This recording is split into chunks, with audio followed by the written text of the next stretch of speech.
The very last part of the quiz review is just asking us to review some formulas that I expect us to know, not just for this unit or this quiz, but they're just general math formulas that you should know as a high school student. Things like distance formula, midpoint formula, and slope formula. So we're going to go through and just kind of review all of those and also work in some of the new material for the current quiz. Question 1 asks us to compare the distance of two lines. We want to compare the distance of this and the distance of this to confirm that this is half of this, PO is 1/2 NL, or that NL is twice as long as PO. We're going to do PO first on this review, so let's just write down the ordered pair for that. P is -5, -2, and O is 1, -1. We need a distance formula. And there's some flexibility in how you write the distance formula. I like to write x2 minus x1 squared plus y2 minus y1 squared. And with one big square root. If you write the y values first and the x values second, that's perfectly fine. Also, if you switch the order, y1 minus y2 is okay. x1 minus x2 is okay. There's some flexibility in the distance formula. As long as you have one big square root, you have addition in the middle, you square both the parentheses, and you keep the x's in one and you keep the y's in the other. That's what you really have to do for the distance formula. So let's just go ahead and set this up based on my version, and this is just based on what side of the bed I woke up on this morning. x2 minus x1 is going to mean 1 minus -5. And we want to use good parentheses to represent minus a negative. Plus, and then y2 minus y1, -1 minus -2, and we want to use good parentheses for that. This is going to end up simplifying to 6 in parentheses squared plus, and then in parentheses 1 squared. I really want you guys to use the parentheses because in your calculators, if you type something like -6 squared, if you mean -6 times -6, the answer is 36. But that's not what this symbol means. This symbol means 6 times 6, and then you do a negative because of the order of operations. -6 times -6 needs to be typed in like this in order to get the correct value. And what this ends up being is the square root of 37. So that's our length for PO. I'm actually going to erase this so that we have some room to do NL. So PO was square root 37. Bye. My poor numbers, they're all gone. All right. And then let's take a look at points in L. N is -8, 3. And L is 4, 5. Setting this up using the distance formula gives square root, and then for my x2 minus x1, it's going to be 4 minus -8. And once again, we're going to use parentheses to represent subtracting a negative. And we have y2 minus y1, so that'll be 5 minus 3. That one's pretty straightforward. 5 minus 3, and we're going to square that value. This ends up being, this is going to be 12. Ooh, you know, I'm so sorry. I got a little boo-boo here. You close the parentheses, and then you square it. My fault. What this is going to end up being is 12, and then I really want you guys to keep parentheses. It doesn't matter for positive, but it's a big deal for negative, so it's a good habit just to get in. 12 squared, 2 squared. What this ends up being, I think it's the square root of 148. So I guess we should ask ourselves a question. Is square root 37 equal to 1/2 of the square root of 148? Because obviously 37 is not half of 48. But remember, we got to take into account what the square root does. So one thing we can do is just check with decimal values. So we type in square root 37, it's approximately 6.08. And if we type in the square root of 148, it's approximately, let me carry my 1/2, it's approximately 12.16. So that feels pretty good. 6.08, 12.16, those feel right.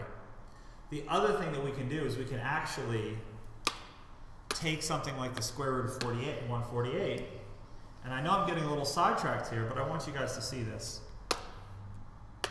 If you simplify the radical expression, square root 148 can be rewritten as the square root of 74 times 2. 74 can be rewritten as 37,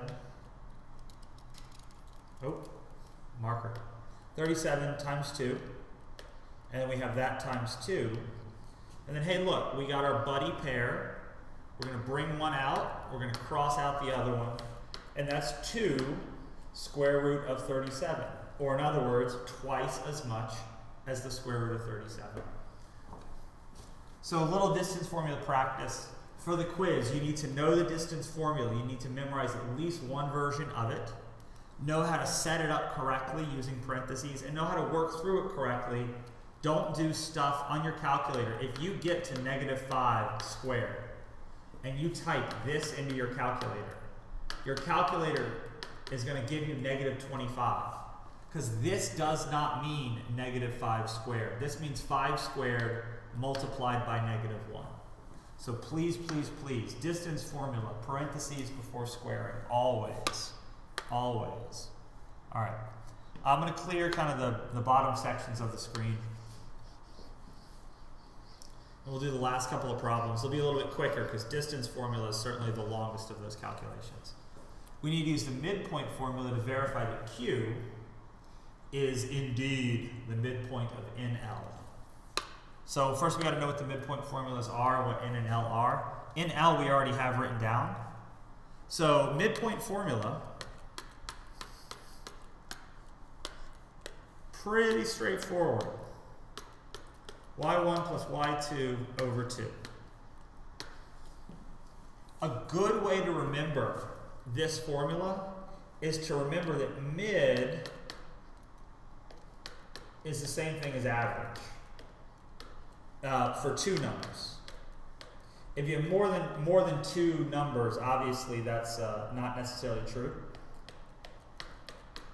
But when we're finding the middle of the x's, look, this formula is just the average. x1 plus x2 divided by 2. It's taking the average of two numbers. It's finding the middle of the two values of x. y1 plus y2 over 2. That's how you average two numbers. You add them together and divide by 2. So it's finding the average between the y value here and the y value here. So the average for the x gives you an x value in the middle. The average for the y's gives you a y value in the middle. Don't ever, if you ask yourself, look, would you ever use minus when doing an average formula? Of course not. So you're never going to use things like minus when doing a midpoint formula. All right, I guess we should probably just go ahead and work this formula out. x1 plus x2 divided by 2. So if we look at x1 and x2 and write those down, we have -8 plus 4 divided by 2. And then we write down y1 plus y2 divided by 2. We have 3 plus 5 divided by 2. If we simplify this, this becomes -4 over 2, and then this becomes 8 over 2. If we simplify those, and we're running out of room, we get -2, and we get 4. So this is where the midpoint should be. If we look at Q, we have -2, 4, right there. So Q is definitely the midpoint. We did midpoint formula. Remember, to do the midpoint for the x's, you average the x's, add them and divide. To do the midpoint for the y's, you average the y's, add them and divide.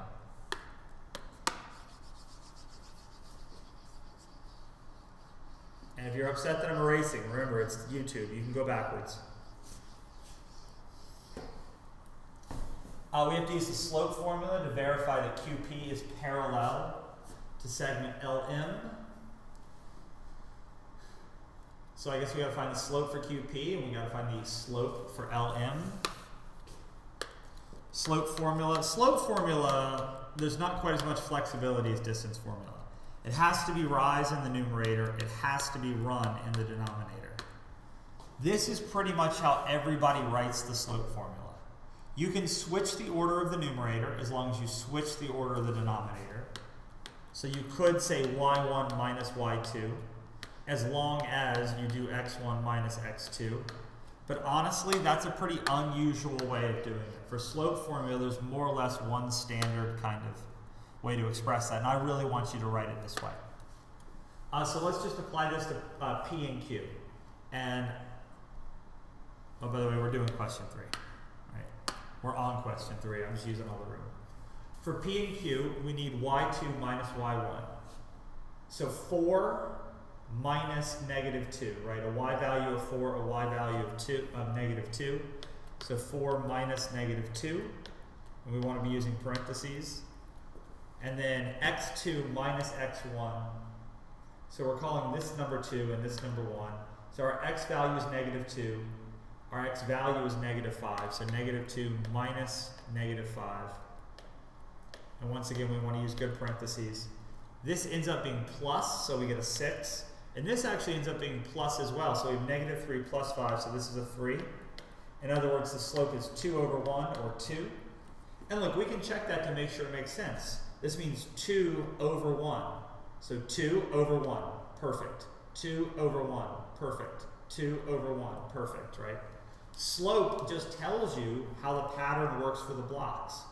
This is your run, so to the right 1 space, up 2 spaces. Right, up, right, up, right, up.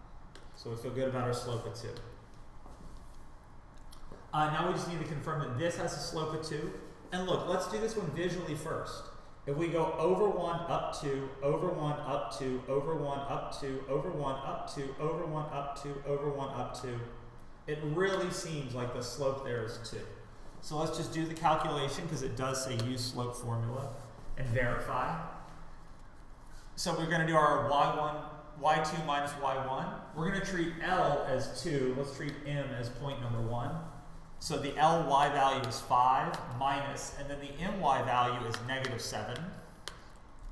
The Lx value is 4, and the Mx value is negative 2.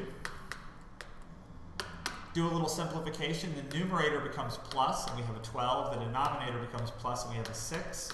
That reduces to 2 over 1 or 2. All right, so we're all good there. The last question just asks us to describe the relationship between the areas of NLM, which is the big guy, and OPQ. And OPQ is one of these little triangles. Specifically, it's that triangle in the middle. Well, one thing that we learned in class is that connecting these mid-segments creates 4 equally congruent triangles. In other words, it divides the entire thing into 4. So let's just say area of OPQ equals 1/4 the area of NLM. And if you didn't write it like that, that's totally fine, as long as you're telling me that this big thing is 4 times, the big triangle is 4 times larger than the smaller triangles. That's all I really care about. Or that the smaller triangle is 1/4 the size of the larger triangle. If you divide by 4, you get the size of the smaller triangle. All right, that's the quiz review. Hope it helped. Guys, I think actually the quiz is going to go really well. You need to know that SSS, ASA stuff. And then you need to know your formulas for distance, for slope, and for midpoint. And then you also need to just know those patterns for mid-segment triangles. And that's about it.